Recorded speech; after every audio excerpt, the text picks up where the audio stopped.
Hello everyone, welcome or welcome back to my YouTube channel. My name is Sanskriti and this is the part 3 of my 7 days to board series जिसमें आज हम बात करेंगे कि how to write a perfect answer। तो तुम लोगों में से काफ़ी लोगों की कंप्लेन होती है कि हमें आता सब कुछ है, हम लिख के भी सब कुछ आते हैं लेकिन नंबर क्यों नहीं मिलते।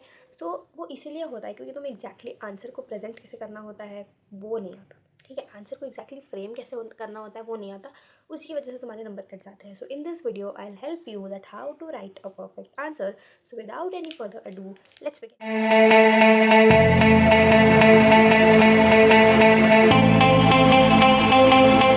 Now the first and the most important step is to read the question very carefully. Now ये टिप तुम्हें सुन के लग रहा होगा कि ये क्या फुद्दू सी टिप दे रही हो दीदी, मतलब सीरियसली क्वेश्चन तो अच्छे से पढ़ेंगे ना। बट कई कई बार ऐसा होता है कि हम जल्दी जल्दी के चक्कर में क्वेश्चन ढंग से नहीं पढ़ते, फिर हमें जो भी हम थोड़ा बहुत कॉम्प्रीहेंड किया होता है उसके बेसिस पर हम कुछ कुछ तो भी आंसर लिख देते हैं। ये मेरे साथ खुद हुआ है मेरे इंग्लिश के बोर्ड एग्जाम में। जो लास्ट का 6 मार्कर का क्वेश्चन था, 6 मार्कर, ओके, उसको मैंने ढंग से पढ़ा नहीं, मैंने आंसर लिख दिया। लास्ट के 5 मिनट बचे हुए हैं, मैं अपना क्वेश्चन पेपर दोबारा रीचेक कर रही हूँ and I am reading all the questions and their answers. And मैंने रेड द क्वेश्चन एंड मैंने read my answer, I realise कि शिट, जो पूछा है वो तो मैंने लिखा ही नहीं है। मतलब एक्जैक्टली जो क्वेश्चन में पूछा है वो तो मैंने बताया ही नहीं। अब मेरे पास सिर्फ 5 मिनट बचे हुए, मैं दोबारा पूरा आंसर लिख भी नहीं सकती, तो नीचे नीचे में जो एडिशनल चीज़ें ऐड कर सकती थी मैंने लिख दिया। एंड इसी वजह से शायद मेरे उस क्वेश्चन में नंबर कटे होंगे, तभी मेरे कम नंबर आए हैं इंग्लिश में। एंड मेरा ये भी मानना था कि यार इतना लिखने के उसके मेरे को 4 नंबर तो मिल ही जाएंगे, इसका बेटर मैं 5 मिनट कुछ और लिखने की कोशिश करूँगी। तो सो मैंने उसे वैसे ही छोड़ दिया। सो आई एम टेलिंग यू कि read the question very carefully.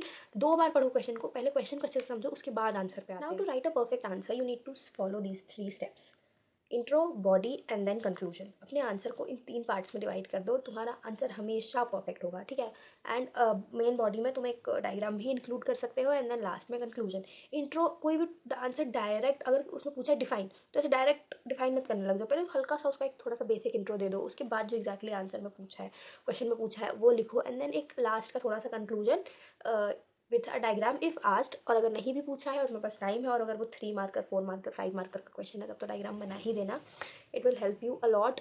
So follow this format for a perfect answer: intro, body and then conclusion. Now especially for English, your intro will start with a line saying in this chapter, yeah, in this poem by this poet या this author।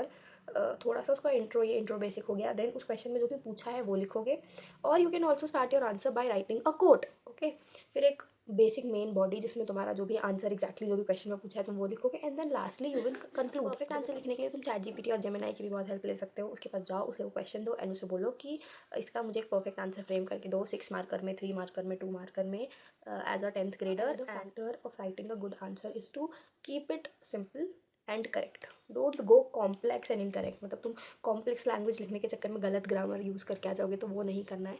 जितनी English आती है, जितनी simple English आती है वो लिखो, पर सही लिखो। Now for the main body pay attention to कि पैराग्राफ में नहीं लिखना है आंसर को। लैंग्वेजेस में तो ऑब्वियसली तुम पैराग्राफ में ही आंसर करोगे। नॉन लैंग्वेजेस सब्जेक्ट्स, उसमें तुम्हें पॉइंटर्स में आंसर लिखने हैं, ओके। साइंस और एसएसटी में पॉइंटर्स में आंसर लिख के आना, पैराग्राफ मत यूज़ करना। टीचर्स को पैराग्राफ पढ़ने में बहुत एक तो वो खिचड़ी जैसा हो जाता है। पॉइंटर्स में तुम क्लियर लिखोगे तो टीचर भी इजीली पढ़ पाएगा एंड तुम्हें जल्दी जल्दी तुम्हारी कॉपी चेक करके ज़्यादा अच्छे नंबर देगा। वैसा है said in my last video कि एक टॉपर के आंसर शीट और एक एवरेज बच्चे के आंसर शीट को अगर कोई चीज़ डिफ्रेंशिएट करती है तो वो होती है presentation.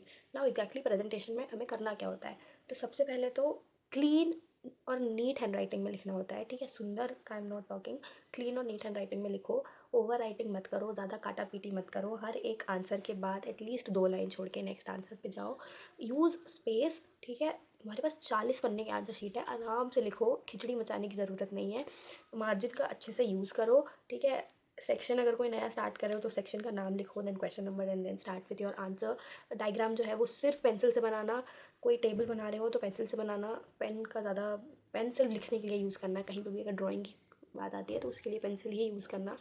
Also underline the keywords, underline the important points. तो मैथ्स फार्मूला और अपने फाइनल आंसर को बॉक्स के अंदर एनक्लोज कर दो ताकि टीचर डायरेक्ट फार्मूला और आंसर देख के नंबर दे दे। बीच में अगर एक आध स्टेप मिस भी हो गया हो या अगर थोड़ा बहुत ऊपर नीचे हुआ हो तो अपना ध्यान ना जाए teacher. Now tip number 4 is to use flow charts and diagrams whenever needed. अगर क्वेश्चन में डायग्राम के लिए नहीं भी बोला है तो बना दो। अगर तुमसे कोई क्वेश्चन है ना जिसकी थ्योरी तुम्हें उतनी नहीं आती है, but if you can draw a diagram related to that, बना दो। ठीक है, थ्योरी अगर नहीं भी बन रही होगी ना तो वो डायग्राम तुम्हें 1-2 नंबर तो इजीली दिला ही देगा। Last and a very important factor to pay attention on is word limit.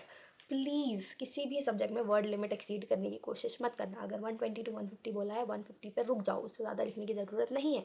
I am telling you this क्योंकि तुम्हें ज़्यादा लिखने से ज़्यादा नंबर नहीं मिल जाएंगे। जितने नंबर का क्वेश्चन है उतने ही नंबर मिलेंगे ना, लेकिन वो जो तुम ज़्यादा लिखने में टाइम लगाओगे वो तो तुम्हारा किसी और आंसर के लिए जो टाइम होगा वो कट जाएगा ना।